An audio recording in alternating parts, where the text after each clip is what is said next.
बल्कि जो बीजेपी से परेशान और हैरान भी थे बीजेपी के कारनामों से, जिस तरह से हमारी शिक्षा नगरी को उन्होंने नशे की नगरी बना दिया है। की रेस में कुछ चेहरे थे, उनको टिकट कटा, लेकिन उसके बाद उनकी नाराजगी है। क्या उनको भी साथ लाने का प्रयास कर रहे हैं? कोई आपका वार्तालाप उन चेहरों से हो पाई है? बिल्कुल बिल्कुल, जितने भी टिकट मांग रहे थे, आप देख रहे हो कि सभी लोग तो हमारे साथ आ गए हैं। और कोई एक आधा व्यक्ति ऐसा है जो अपने स्वास्थ्य कारणों से या अपने पारिवारिक कारणों से कोई नहीं आ पाया, तो वो कल आपको दिखाई देंगे।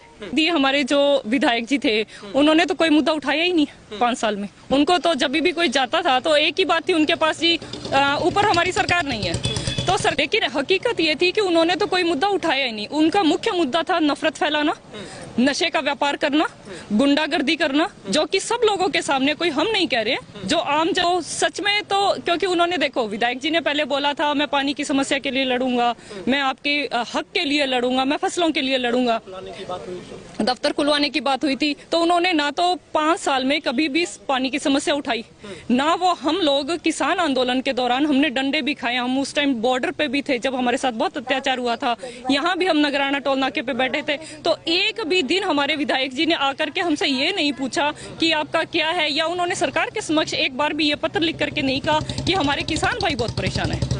नमस्कार, तेज हरियाणा पर लगातार हम आपको राजस्थान चुनाव के हर चुनावी रंग दिखा रहे हैं। और इस वक्त मैं संगरिया विधानसभा में हूं और सबसे बड़ी बात है कि कांग्रेस प्रत्याशी जो युवा चेहरा इस बार अभिमन्यु पुनिया को लेकर जो महिला सेल पूरा जो संगठन है वो भी लगातार डोर टू डोर कैंपेनिंग कर रहा है। मेरे साथ इस वक्त कांग्रेस जो नेत्री हैं प्रियंका चहर जी, वो राजस्थान में कांग्रेस के प्रदेश महासचिव हैं।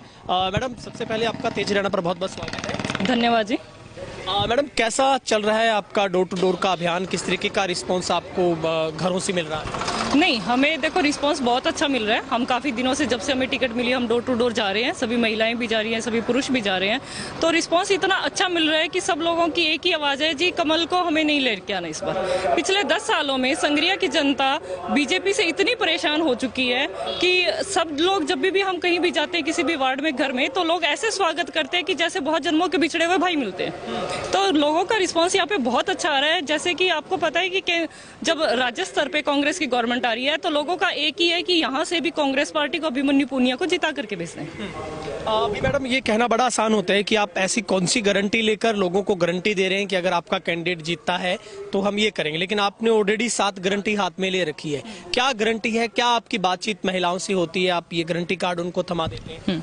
नहीं, जैसे कि कांग्रेस गवर्नमेंट ने आज तक, हमारे माननीय मुख्यमंत्री अशोक गहलोत साहब ने जो पिछले अपनी सरकार के दौरान वादे किए थे, वो उन्होंने पूरे किए हैं। जिसके तहत जैसे हमें अब लोगों से पता चल रहा है, जब हम जनता के पास जाते हैं, महिलाओं के पास जाते हैं, कि हम यहाँ पे लोगों ने चिरंजीवी योजना के अंदर जो सबसे ज्यादा फायदा उठाया है वो घुटनों के ऑपरेशन का उठाया है। तो लोगों को इससे बहुत बेनिफिट मिला है कि जो 3-4 लाख रुपए नहीं लगा सकते, उन लोगों ने किया। तो उसी के मुताबिक जो हमारे 7 गारंटी इस बार मुख्यमंत्री गहलोत साहब ने दी है, तो उसके तहत हम महिलाओं को समझा रहे हैं कि जिस तरह से आपकी पहले पेंशन 700 रुपए मिलती थी, आपको 1000 रुपए मिलने लगी। तो उसी के तहत आगे अगर गवर्नमेंट बनाते हो आप कांग्रेस की, तो उसके दौरान हमारे मुख्यमंत्री जी ने जो वादा किया है कि 10,000 रुपए सालाना घर की मुख्य महिला को दिया जाएगा, ये एक बहुत बड़ी चीज है। और दूसरी, जैसे हम गोपालक महिलाओं को समझाते हैं कि जो गोबर वो ऐसे ही गलियों में फेंकती है, वो 2 रुपए प्रति किलो के हिसाब से सरकार खरीदेगी।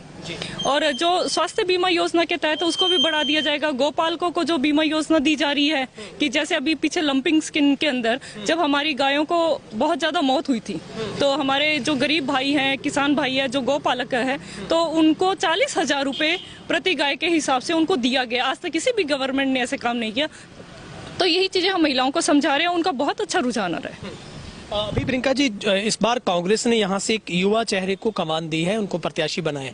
अभिमन्यु पुनिया को लेकर आपका बहुत लंबा एक्सपीरियंस, आप भी टिकट की रेस में थे।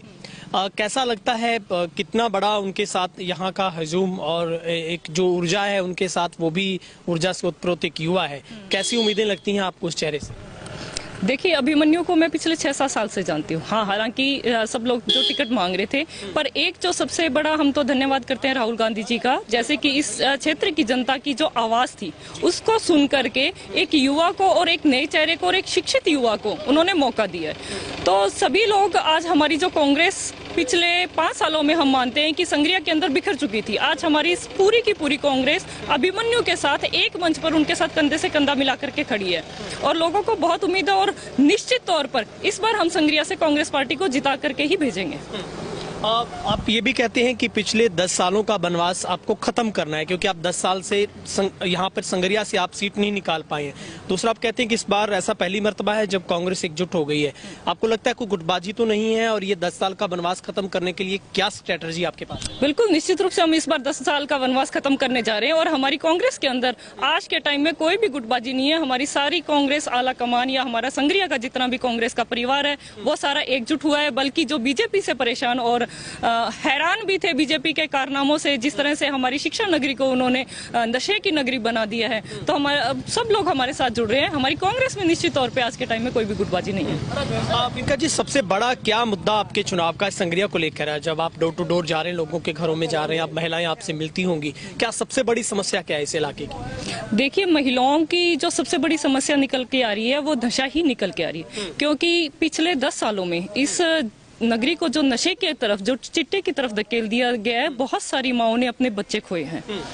और दूसरी ये है कि सबसे बड़ी समस्या कि जिस तरह से इस नशे के द्वारा या पर्यावरण को प्रदूषित किया जा रहा है, या जो भी हमारे पिछले विधायक रहे हैं, उन्होंने चुनाव के दौरान जो भी वादे किए थे, अपना एक भी वादा उन्होंने पूर्ण नहीं किया है। और बीजेपी की सरकार ने जिस तरह से किसानों पे डंडे बरसाए थे, परेशान थे, या जिस तरह की नफरत की राजनीति बीजेपी कर रही है, उससे सब लोग बहुत परेशान है। और ये बात हमें, जब हम डोर टू डोर जाते हैं, लोगों से मिलते हैं, हमें निकल करके आ रही है। तो वो कहते हैं कि हमें किसी भी हालात में इस बार बीजेपी को नहीं लेकर के आना है। क्या लगता है इस बार कांग्रेस का सबसे बड़ा मुकाबला संगरिया में किसके साथ है? देखिए जी, बीजेपी और कांग्रेस का ही मुकाबला है, और कोई, हमें तो नहीं लगता कि कोई और मुकाबला है, या दौड़ के अंदर भी कोई है। अभी टिकट की रेस में कुछ चेहरे थे, उनको टिकट कटा, लेकिन उसके बाद उनकी नाराजगी है। क्या उनको भी साथ लाने का प्रयास कर रहे हैं? कोई आपका वार्तालाप उन चेहरों से हो पाई है? बिल्कुल बिल्कुल, जितने भी टिकट मांग रहे थे, आप देख रहे हो कि सभी लोग तो हमारे साथ आ गए हैं। और कोई एक आधा व्यक्ति ऐसा है जो अपने स्वास्थ्य कारणों से या अपने पारिवारिक कारणों से कोई नहीं आ पाया, तो वो कल आपको दिखाई देंगे। कल आने वाले प्रोग्राम में आएंगे? बिल्कुल बिल्कुल आएंगे जी, निश्चित तौर पर आप निश्चिंत रहिए, हमारी पूरी कांग्रेस पार्टी एक साथ है। क्या कितने आश्वस्त आप अभिमन्यु की जीत को लेकर हैं? इस बहुत बड़ा कंपटीशन ये एक चुनाव का है, लेकिन फिर भी आप कितने आश्वस्त हैं उनकी जीत को लेकर? और आप कह रहे हैं कि बहुत बड़ा रिस्पांस मिल रहा है आपको। नहीं, देखिए, आश्वस्त तो मैं ऐसे नहीं कहूंगी कि जैसे और कह रहे हैं कि हम तो जीत गए जी। हम अपना 200% प्रयास करेंगे। हमारे शहर की जनता, संगरिया विधानसभा की जनता हमारे साथ जिस तरह से चल रही है, हमारा कारवां दिनों दिन जिस प्रकार से बढ़ता जा रहा है, हम जीतेंगे। हम अपना 100% प्रयास करेंगे, और आखिरी दम 25 तारीख शाम 6 बजे तक हम निरंतर प्रयास करेंगे, और परिणाम जो है वो आप आने वाले कल में देखेंगे। मैडम, आपको क्या लगता है? आप कहते हैं कि यहाँ से जो विधायक थे उन्होंने शिक्षा की नगरी को नशे में धकेल दिया। क्या लगता है, प्रशासन यहाँ पर फेलियर रहा उसका, या फिर जनप्रतिनिधि यहाँ के मुद्दों को उठा नहीं पाए? ऐसा कौन सा एजेंडा था जो उनसे छूट गया? नहीं, देखो, जनप्रतिनिधि हमारे जो विधायक जी थे, उन्होंने तो कोई मुद्दा उठाया ही नहीं 5 साल में। उनको तो जब भी कोई जाता था तो एक ही बात थी उनके पास जी, ऊपर हमारी सरकार नहीं है। तो सरकार, तो बहुत सारे लोग ऐसे थे, बहुत सारे विधायक ऐसे थे जो गवर्नमेंट के अपोजिट थे, तो ये तो कोई मुद्दा नहीं होता है। लेकिन हकीकत ये थी कि उन्होंने तो कोई मुद्दा उठाया ही नहीं। उनका मुख्य मुद्दा था नफरत फैलाना, नशे का व्यापार करना, गुंडागर्दी करना, जो कि सब लोगों के सामने, कोई हम नहीं कह रहे हैं, जो आम जन बोल रहे हैं, जो सबको पता है, वही हकीकत है।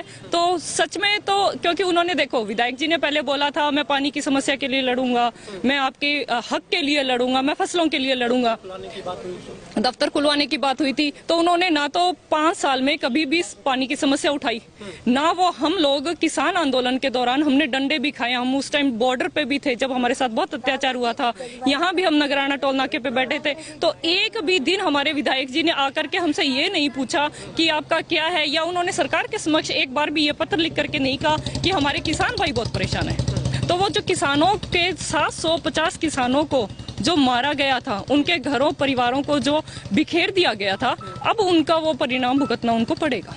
ठीक है, बहुत बहुत शुक्रिया मैडम, आपने वक्त निकाला बातचीत के लिए। Thank you, thank you. क्या माहौल लग रहा है आपको? ठीक है, ठीक। आप तो सारी सेवा में हमें तो सारी सेवा कराना कोई जीतेंगे। हाँ, सब जीतेंगे, जीतेंगे। घर घर यही कह रहे हैं, भाई अभिमन्यु को वोट दो। अच्छा, हाँ, तो और यही कैसी हवा लग रही है आपको? अच्छी लग रही है, अच्छी लग रही है। ठीक है, बहुत बहुत शुक्रिया। तो ये डोर टू डोर कुछ महिलाएं भी प्रियंका चहर जी के साथ लगातार कर रही थी। हम भी आपको इस चुनाव से जुड़ी हर गतिविधि आपको घर बैठे दिखा रहे हैं, और तेज हरियाणा बेहतरीन तरीके से ग्राउंड जीरो से इस जो चुनाव से जुड़े हर जो चुनावी रंग है वो हम आप तक पहुंचाने की कोशिश कर रहे हैं। वीडियो अच्छा लगे तो कमेंट सेक्शन में अपनी राय रखिएगा और शेयर कीजिएगा। बहुत बहुत शुक्रिया।